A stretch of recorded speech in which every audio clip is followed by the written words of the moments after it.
प्रिय मित्रों, जय श्री राम। दोस्तों, आज हम बहुत ज़्यादा बातें ना करके, बहुत ज़्यादा कंफ्यूज ना करके एक मोटी मोटी बात बताना चाहता हूँ।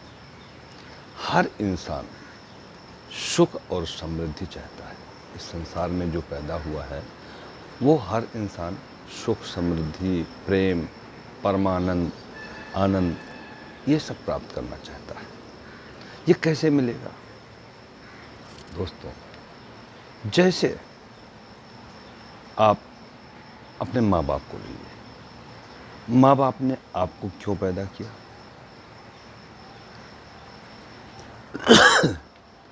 क्योंकि एक तो सांसारिक प्रक्रिया चल रही है कि ये जनरेशन चलती रहे, संसार चलता रहे, और दूसरा उनका भाव क्या है कि मेरा बेटा, मैं इसको पढ़ाऊंगा, लिखाऊंगा, योग्य बनाऊंगा, ये अपना भी जीवन अच्छा जिएगा, संसार में मेरा नाम करेगा और मेरी भी सेवा करेगा। बुढ़ापे पे या जवानी पे, जैसे भी, ये हमारा बहुत लाडला बेटा होगा, हमें सम्मान भी देगा। ये तो हम सभी लोग मतलब एक जीवन जी रहे हैं और ये जानते हैं। ऐसे अब हमारे बाप को किसने पैदा किया? इस सृष्टि की रचना किसने की? वो भी तो कोई होगा, परमात्मा। वो भी एक पिता है जिसने इतने बच्चों को जन्म दिया। उन बच्चों से वो क्या चाहते हैं कि हमने मनुष्य को जन्म दिया है और उनको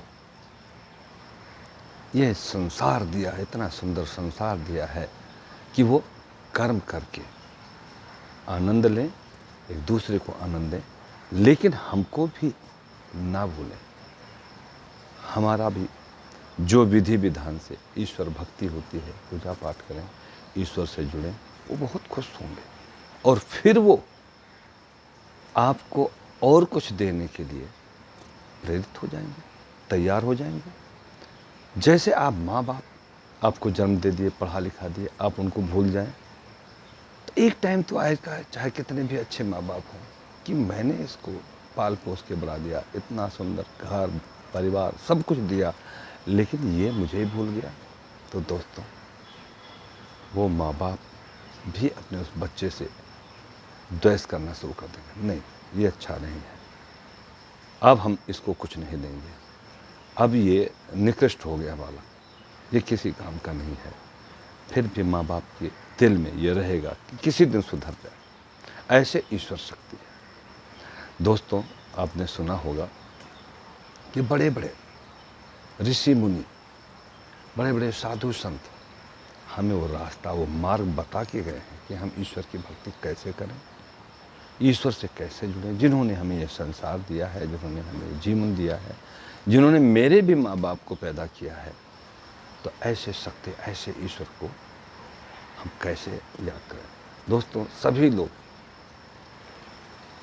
जो गृहस्थ हैं वो आश्रमों में जाते हैं, जहाँ पूजा पाठ बताया जाता है, साधु संतों के पास जाते हैं, गुरुजनों के पास जाते हैं, आचार्य के पास जाते हैं, प्रवचन सुनने जाते हैं, लेकिन कुछ लोग तो सिर्फ फॉर्मेलिटी अदा करते हैं। फॉर्मेलिटी अदा करने से 0/0 नंबर मिलेगा, लेकिन जिस दिन आप भावना से, भक्ति से जुड़ जाएंगे, आपको सब कुछ मिलना शुरू हो जाएगा। एक कठोर सत्य है दोस्तों। अब मैं भाव के ऊपर बताता हूँ। भाव, जब तक आपको भाव नहीं मालूम होता है, कोई चीज़ खरीदते हैं, आप कहीं शर्ट खरीदने जाएंगे तो कहेंगे क्या भाव है, क्या रेट है, इसका मूल्य क्या है।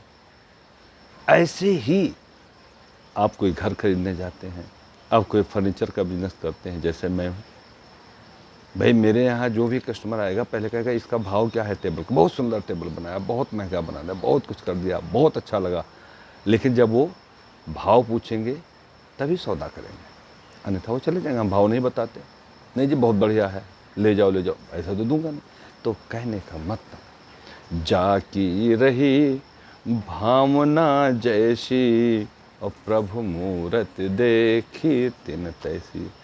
आप अपनी भावना को बदलें, भक्ति भावना, प्रेम भावना, और सेवा भाव, इस भाव में जिस दिन आप आ गए दोस्तों, परमानंद मिलेगा, आनंद ही आनंद मिलेगा।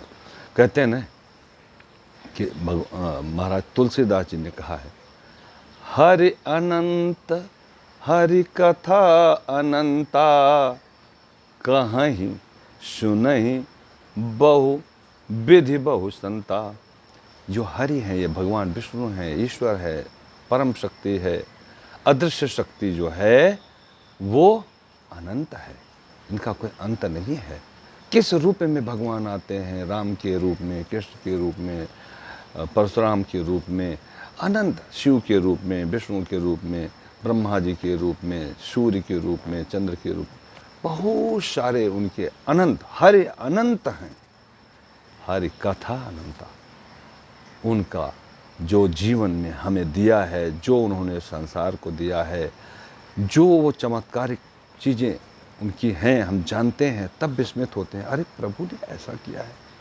तो हर अनंत, हर कथा अनंता, उनके किए हुए कार्य भी अनंत है। कहाँ सुनहि बहुविधि बहु संता।